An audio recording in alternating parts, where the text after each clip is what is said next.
Alléluia. Ça fait plaisir de se retrouver ce soir pour prier ensemble, étudier la parole de Dieu ensemble. Et nous sommes depuis Vendredi Saint dans cette série sur cet enseignement biblique qui est vraiment central, qui est vraiment fondamental, qui nous est très, très cher à toute l'équipe pastorale et à plusieurs chrétiens. On reçoit aussi beaucoup de témoignages. Merci pour tous ces encouragements qu'on reçoit. Tétélestai. Jésus dit, tout est payé. Payé dans sa totalité. Tout a été fait à la croix. On ne peut pas refaire toute cette série. Si vous ne l'avez pas suivi, je vous encourage vraiment. Vous allez la trouver en intégralité sur notre chaîne YouTube. Mais on a vu que notre Dieu est un Dieu d'alliance. Si vous êtes nouveau avec nous ce soir. Dieu est un Dieu d'alliance. L'homme n'a pas pu tenir l'alliance. Il a échoué dans son alliance avec Dieu. Peut-être réduire un tout petit peu mes retours ce soir. L'homme a échoué dans son alliance avec Dieu. Il n'a pas pu tenir. Alors Jésus prend la place de l'homme. Jésus accomplit l'alliance. Là, tu as monté mon retour. Merci de le baisser. Wouhou! On va y arriver. Jésus accomplit l'ancienne alliance. Il accomplit toute l'alliance. Il a dit, je ne suis pas venu pour abolir la loi, mais je suis venu pour accomplir la loi. Et la loi, c'était le livre de l'alliance. Mais en même temps, Jésus dévoile la nouvelle alliance. Et l'ancienne alliance dit, si tu obéis, Dieu dit, si tu obéis, je te chérirai comme un trésor. C'est extraordinaire. Et dans la nouvelle alliance, donc Jésus l'accomplit pour nous. Donc Jésus a si tu obéis, je te chérirai comme un trésor. Donc Jésus l'a fait pour nous ça. Et en Jésus, nous sommes chéris par Dieu comme un trésor. Et nous avons vu ensemble dimanche matin que la foi est cet ingrédient, cette condition essentielle et fondamentale de la nouvelle alliance. L'ancienne alliance dit si tu obéis. La nouvelle alliance, Jésus la décrète et dit si tu crois. Et pour croire, nous avons vu ensemble le dimanche matin cette parabole de Jésus, Matthieu 13, 44, car le royaume des cieux est comme un trésor caché et qu'un homme a trouvé dans sa joie. Et nous avons vu ensemble, si vous n'étiez pas avec nous, que le chrétien est appelé à garder l'émerveillement que Jésus est tout pour lui. Jésus doit rester ce trésor. Il ne faut pas se le faire voler, parce que la Bible dit, il le recache, tout ça. Donc, on a parlé de cet émerveillement, de garder un cœur émerveillé, que j'ai tout en Jésus. Vous êtes avec moi ce soir? Mais ce soir, je veux vous montrer que Dieu aussi aimerait être émerveillé par toi. Matthieu chapitre 8. Il y a une condition, si la foi est la seule condition de la nouvelle alliance, mais je veux vous montrer une vérité fondamentale dans la nouvelle alliance ce soir, c'est que la soumission en est la signature. Jésus a tout accompli, le contrat est devant toi. La nouvelle alliance te dit, si tu crois, hallelujah. Et toi, tu dis, Seigneur, je veux croire, je veux te faire confiance. Alors, signe le contrat avec Dieu. Comment on signe? Il est où le crayon? Eh bien, le crayon, c'est une attitude de soumission. Et je vais vous le prouver ce soir. À travers ce texte qu'on a vu souvent, on y revient souvent, où ce centurion vient vers Jésus et envoie ce message. Il dit, je ne suis pas digne que tu viennes chez moi, Seigneur, mais dis seulement le mot. Et en grec, il dit vraiment, proclame le mot. Et c'est un homme militaire qui a une mentalité de militaire. Il est dans l'Empire romain. Alors, ce qu'il dit à Jésus, c'est, donne l'ordre. Et en un ordre de Jésus, mon serviteur est guéri. Car moi aussi qui suis sous autorité, lorsque je donne des ordres, on m'obéit. Et il est écrit ceci, Jésus le regarde, il regarde la foi, il dit, je n'ai jamais vu une telle foi. Et la foi est la condition de la nouvelle alliance. Je n'ai jamais vu une telle foi en Israël.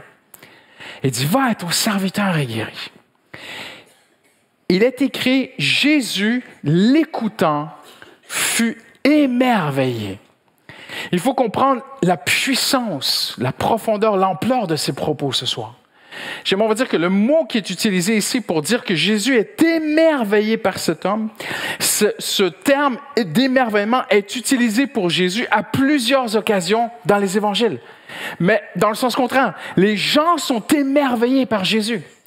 Vous trouverez des textes où même le petit enfant Jésus, même avant sa naissance, Marie et Joseph entendent des choses que les bergers viennent leur dire sur l'enfant. Et la Bible dit, ils furent émerveillés d'entendre ces choses sur Jésus.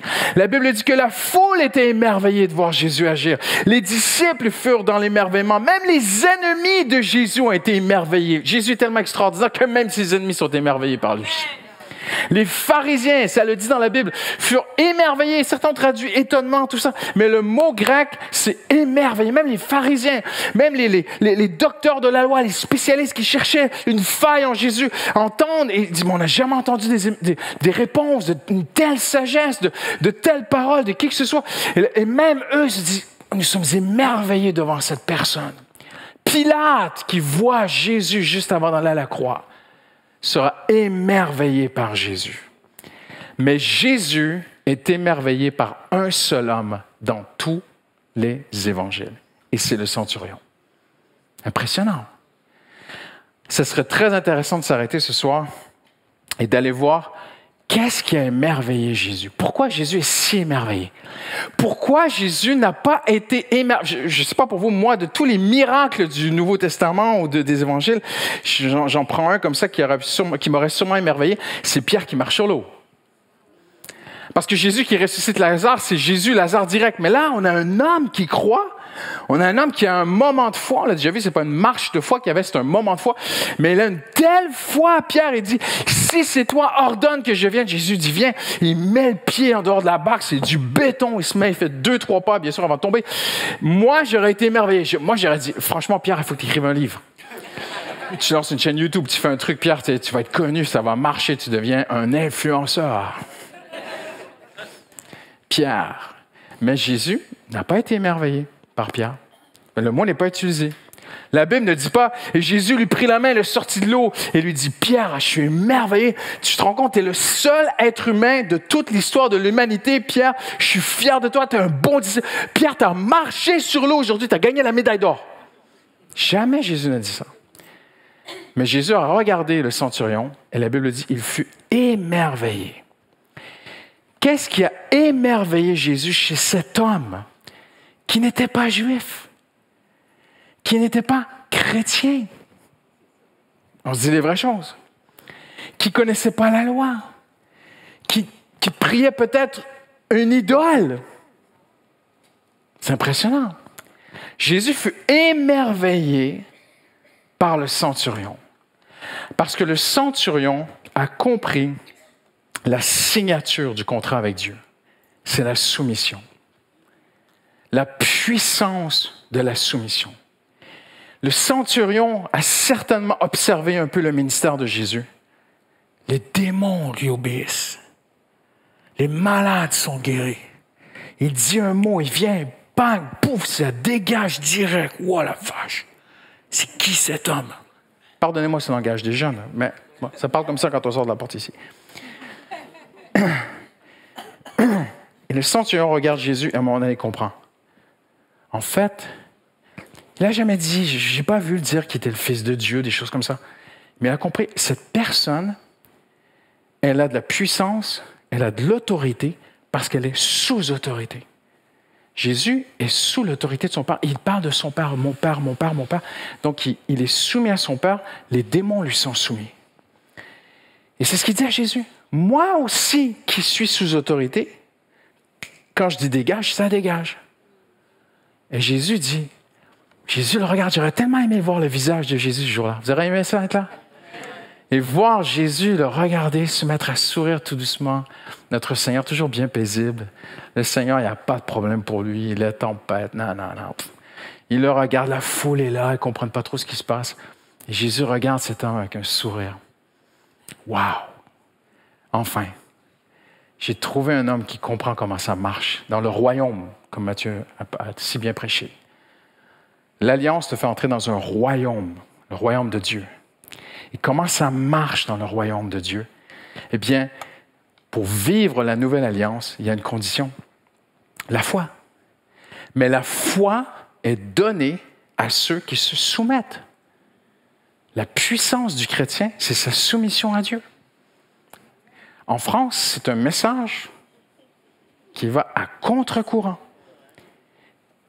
mais c'est le principe fondamental du royaume de Dieu.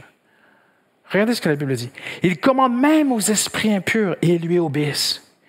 Qui est donc celui-ci pour que même le vent et la mer lui obéissent? Vous savez pourquoi Jésus fut émerveillé que cet homme a compris la soumission? Pour une chose très importante ce soir. C'est que de tous les éléments qui existent sur cette terre, l'homme est unique. Il commande aux esprits impurs. Je vais vous dire une chose ce soir. Les démons ne font pas ce qu'ils veulent. Ils ne sont pas libres. Les éléments ne sont pas libres. Tous les éléments. Jésus a même dit un jour, si Dieu le veut, il transforme les pierres en adorateurs. Tout obéit à Dieu.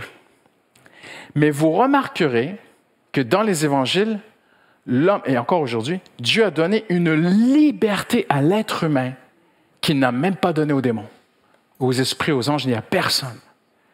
Ni les oiseaux du ciel. L'être humain a la capacité, Dieu a donné la liberté à tous les hommes, quelque chose ce soir, de résister à Dieu. Les démons ne résistent pas. Le vent, la pluie, la mer ne résistent pas. Mais les pharisiens lui résistaient. Et peut-être que ton mari lui résiste. Parce que Dieu a donné à chaque personne ici ce soir quelque chose d'unique.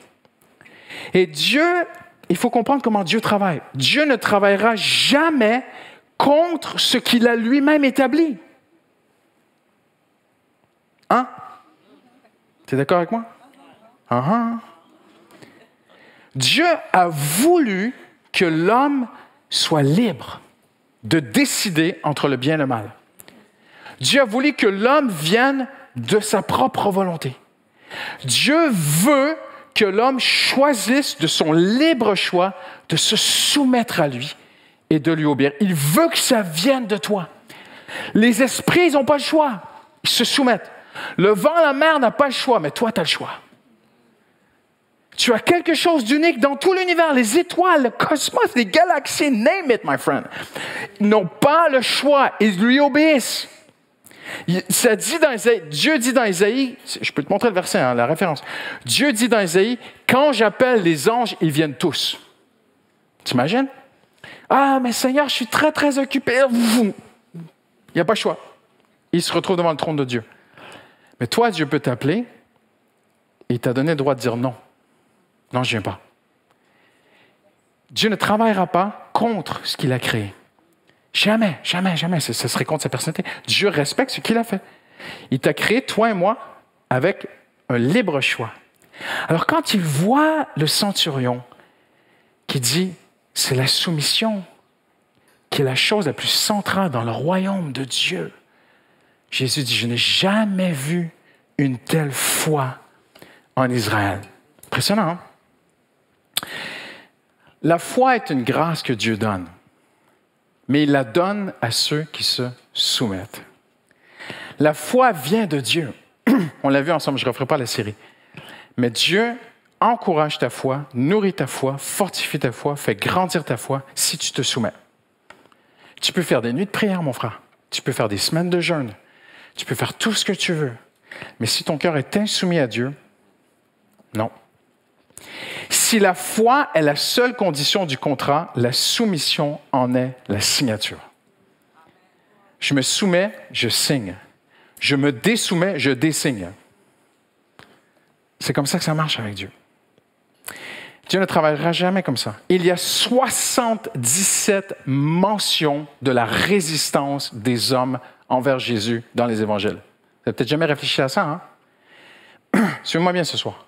On parle beaucoup des miracles, de l'autorité, de ce que Jésus fait dans les évangiles. C'est merveilleux, c'est glorieux. Ses paroles, ses enseignements, les vérités extraordinaires. On voit les pharisiens, les sadducéens, les chefs, les spécialistes de la loi venir discuter, nanana. Mais saviez-vous qu'il y a 77 mentions des pharisiens qui viennent s'embrouiller avec Jésus? Impressionnant, hein? Il faisait des miracles devant eux. Ils attendaient juste qu'il finisse le miracle pour aller discuter. Et tu te dis, mais comment est-ce possible? Les démons fuient ont peur de lui. Satan tremble. La Bible dit que l'ennemi tremble. Les démons tremblent juste au nom de Jésus. Oh! Et les pharisiens étaient là. Je ne suis pas d'accord. J'attends qu'il finisse son miracle. Oh, qu'il ressuscite Lazare, on va discuter. Jésus, je suis français. Je doute.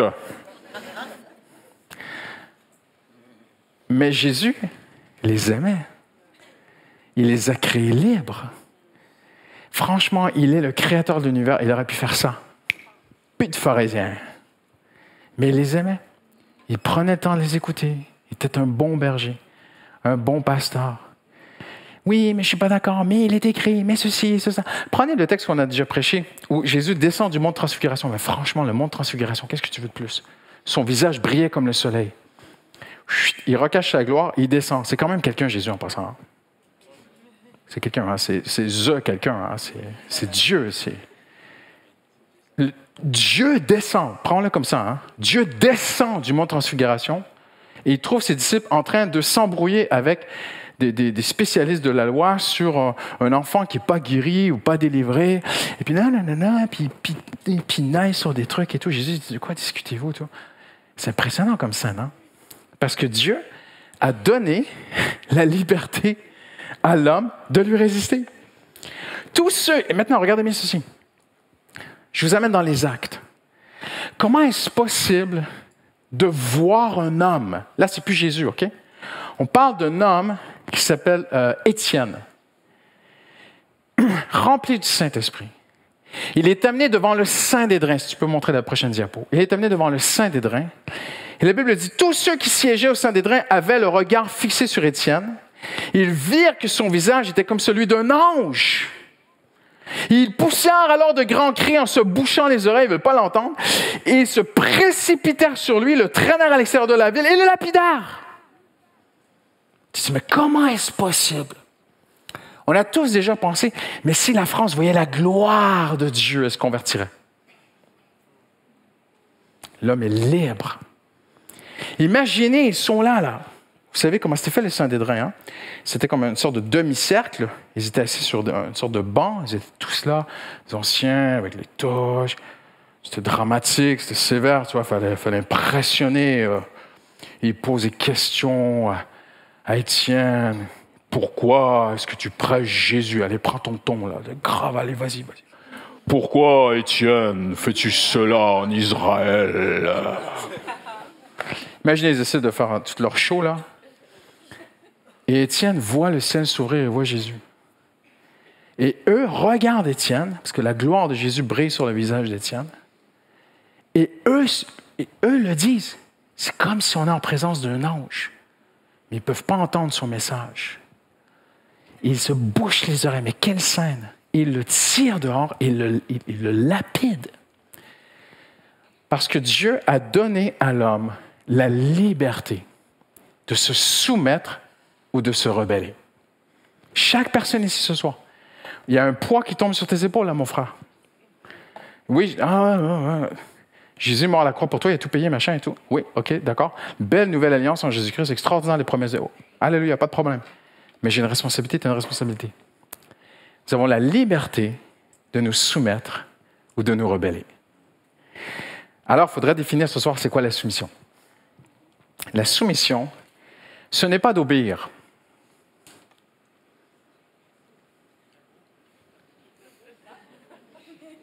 Je suis profondément convaincu.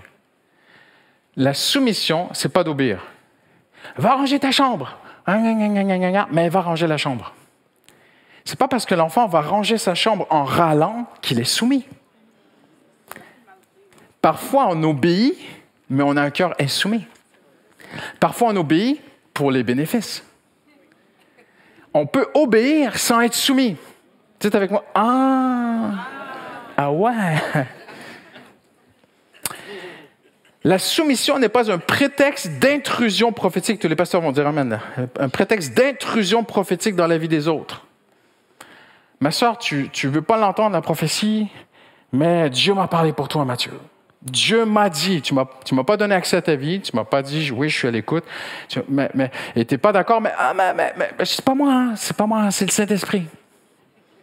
Et parfois, mais moi, je fais juste obéir au Saint-Esprit. Attention, parce que dans le Nouveau Testament, la prophétie est soumise à l'Église. Les dons prophétiques, les dons spirituels sont soumis aux autorités de l'Église, à l'Église. Ah ouais, donc tu n'es pas un électron libre. Tu ne peux pas dire, moi j'obéis qu'à Dieu. Ça n'existe pas, même dans le Nouveau Testament. Donc la soumission n'est pas une intrusion dans la vie.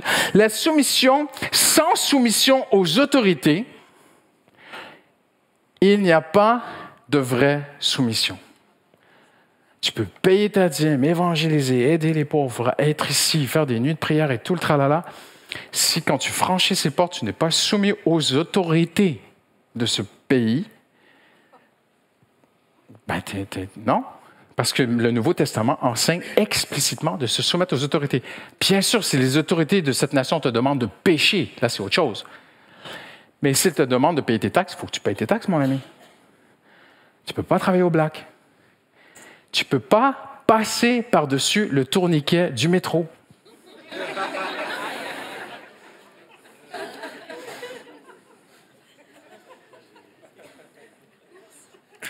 Mais je pense que la pire honte, c'est le gars qui saute par-dessus le tourniquet avec sa Bible sous le bras. Je pense qu'on est d'accord. Ce n'est pas un prétexte de colère justicière. Regardez bien. Jacques dit, la colère de l'homme n'accomplit pas la justice de Dieu. Peut-être que ton chef, ta chef au travail, fait quelque chose qui est injuste. Tu peux lui parler peut-être avec douceur, bien sûr. Hein? Je ne suis pas entré dans toutes ces subtilités ce soir. Mais il faut faire attention. Parfois, on se met en colère au nom de Jésus. On dit que c'est la sainte colère comme Jésus avait dans le temple. Non. Non. Jésus, c'est Jésus, OK? Nous, on est ses enfants, mais la sainte colère que Jésus avait, tu ne peux pas faire ça à ton boulot demain matin. La colère de l'homme n'accomplit pas la justice de Dieu. C'est pourquoi, regardez, rejetez toute souillure et tout débordement dû à la méchanceté. Accueillez avec douceur la parole qui a été plantée en vous qui peut sauver votre âme. Impressionnant, hein? Garde une attitude d'ouverture à recevoir la parole de Dieu. C'est ça la vraie soumission. On y arrive. La soumission n'est pas de voir la Bible comme un buffet. On a tous déjà entendu cette expression-là dans les églises. Hein? Quand on a un congrès à nous des pasteurs, il y a un buffet. Et là, tu vois les gens comme ça, ils tournent autour du buffet. Ah oui, ça j'aime bien. Ça, non, j'aime pas. Le Seigneur m'aime. Le Seigneur m'aime. Ah oui, les bénédictions. Ah ouais. Dieu est fidèle, sa parole ne manquera pas et tout. Ça, j'en prends plein l'assiette et tout. Soumettez-vous les uns aux autres. Non, ça, moi, je mange pas ça aujourd'hui, je suis allergique. La vraie soumission, elle prend toute la parole. Amen. C'est avec moi? Amen. Tourne-toi à la personne à côté de toi et dis, le pasteur, il nous parle. Hein.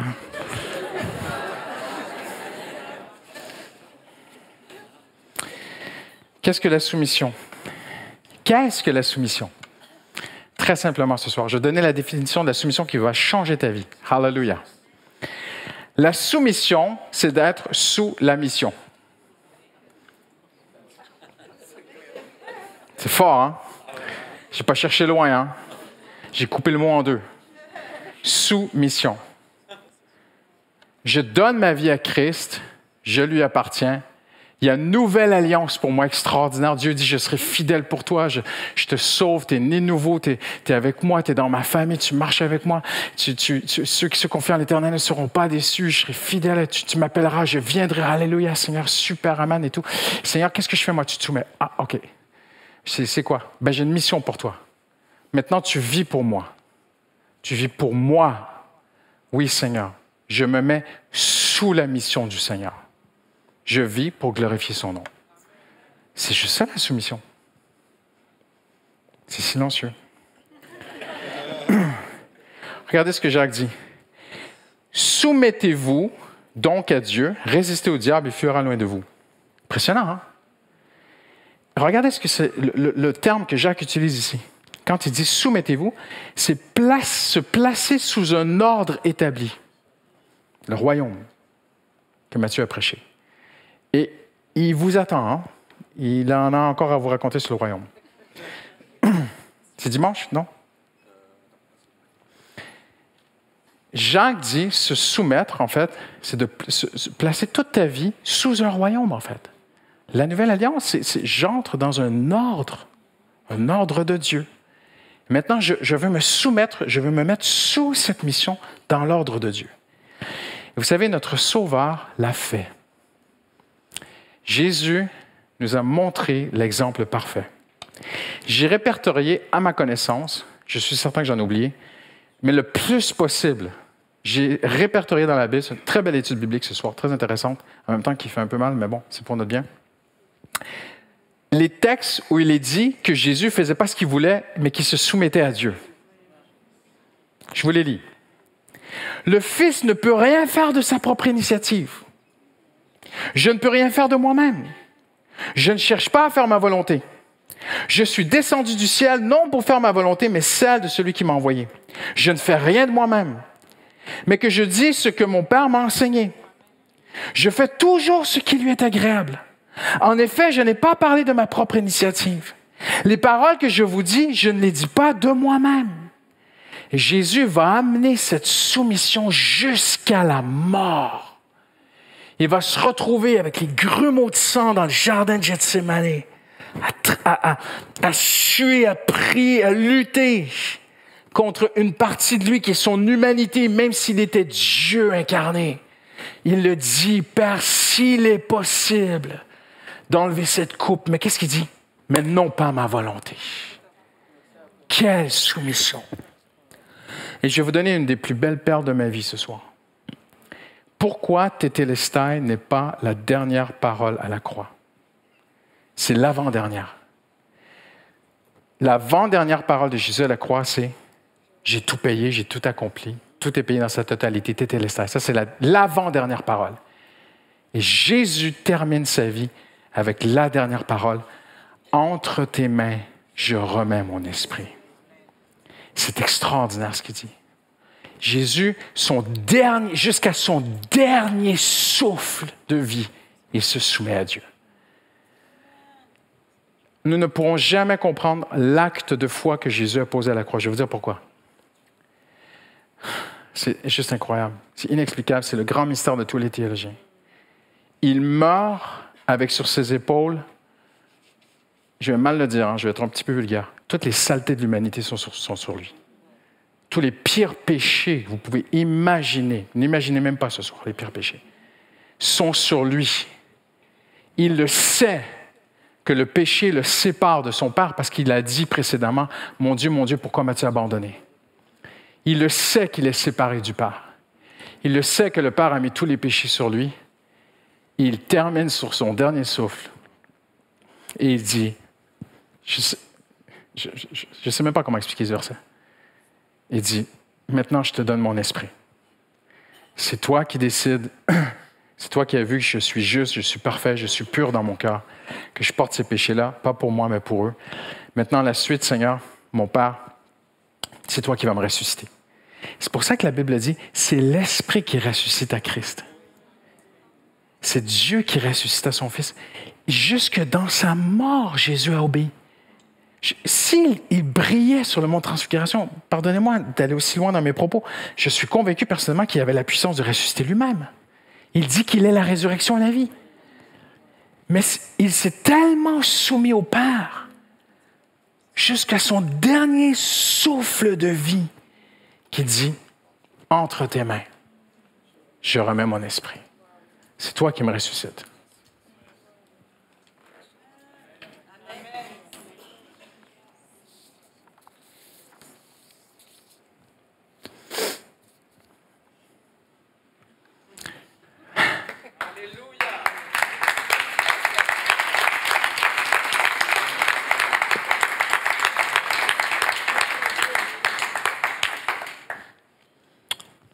Quel exemple?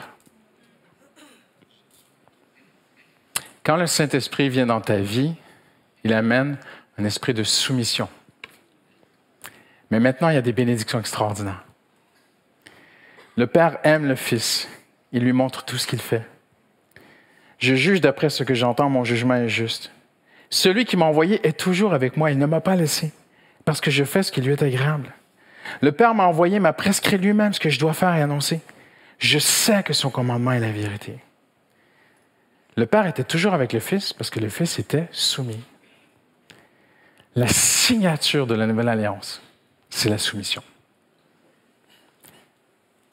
Si je me soumets à Dieu, je te dis une chose ce soir. Si tu soumets ton cœur à Dieu, le ciel complet sera là pour toi. Dieu enverra tous les anges qu'il faut. Ne t'inquiète pas. Il faut faire un trou dans une montagne pour que tu passes. La montagne va péter au complet. Il n'y a pas de problème. Le Seigneur sera au rendez-vous. Le Saint-Esprit a soumis Jésus. Et regardez la promesse de la Nouvelle Alliance qu'il nous donne à notre tour. Ce n'est pas vous qui m'avez choisi. C'est moi qui vous ai choisi. Je vous ai établi, missionné, sous mission, afin que vous alliez, que vous portiez du fruit et que votre fruit demeure. Alors, tout ce que vous me demanderez au Père en mon nom, il vous le vendra. Il vous le prêtera. Il va te le donner. Tu m'as donné ta vie, je vais te donner tout ce que tu as besoin. On n'a pas un Dieu merveilleux? Seigneur Jésus. Je termine avec ceci ce soir. J'ai vu dans ma vie un jeune homme qui m'a impressionné par sa soumission à Dieu. Je pourrais vous parler de plusieurs heures de lui. À l'époque, j'étais pasteur de jeunes au Canada, il était étudiant à l'école biblique. Il avait une attitude de soumission, c'était impressionnant. Le Seigneur lui a demandé 3 mois, ne faites pas ça à moins que Dieu vraiment vous demande de le faire. Le Seigneur lui a demandé 3 mois de s'enfermer, de chercher sa face, sans travailler, sans argent, rien. Les gens, il l'a dit à personne, mais c'est un vœu entre Dieu et moi. Les gens venaient poser de la nourriture à sa porte. Les gens lui donnaient l'argent pour payer son loyer. Personne ne savait rien. Il a vécu pendant 3 mois des miracles incroyables. Il sort de ces 3 mois de recherche de Dieu. Il vient vers moi. Il me dit, Christian, il dit, j'ai à cœur qu'on fasse une action d'évangélisation très puissante. Je dis, OK, dis-moi. J'avais beaucoup de respect pour lui. J'aime travailler en équipe et tout. Il me dit, on prend ce grand parking, OK, de l'église, à l'époque où je travaillais à l'église de Malvie. On prend le grand parking de l'église, il y avait un grand mur, exactement comme ce mur-là. Et on projette un film chrétien, et les jeunes vont venir, et à la fin du film, on fait un appel au salut. Super belle idée. Sauf s'il pleut. Je dis, s'il pleut, on fait quoi? Ils disent, on se rabat dedans. OK, parfait. Le jour J arrive, ils annoncent la pluie. Comité express d'urgence et tout. Tout le monde est dans mon bureau. Après une quinzaine de leaders de jeunes. Christian, play safe et tout. Non, pas de risque et tout. La sono, la flotte, imagine. Et je me tourne vers lui. Il s'appelait Éric Tremblay. Je me tourne vers lui et je vois quelque chose dans ses yeux. Je vois les yeux de la foi. Alors je dis, je vais juste vous demander tous de sortir de mon bureau. Il y a seulement Éric qui va rester. Tout le monde sort. Ah, ouais, pourquoi? Je ferme la porte, je regarde Éric, je dis, toi, t'en penses quoi? Il me dit, on a prié, on va croire que Dieu va déplacer la tempête. Et je le regarde. Je dis, tu te rends compte de ce que tu dis? Il dit, donne-moi une pièce, je vais aller me cacher. Je vais aller prier, je vais aller crier à Dieu. Je dis, Éric, si Dieu déplace les nuages, c'est toi qui fais l'appel au salut. Ah ouais! Je vous le dis, je suis monté sur le toit de l'église. Je voyais la tempête arriver. J'étais là, OK? Je mets ma parole ce soir en jeu. Éric était dans une petite pièce en train de crier à Dieu. J'ai vu, on était 3 sur le toit de l'église, j'ai vu le nuage arriver, comme ça, un immense nuage noir arriver sur l'église et partir. Je l'ai vu partir. Je vois le nuage partir. Je dis, mais c'est pas possible. Le vent a tourné. Je descends, je vais dans la petite pièce où prier. Je vois mon Éric à genoux qui murmurait. Il faisait pas un chaud. Jésus, je t'en prie, aide-moi, Jésus.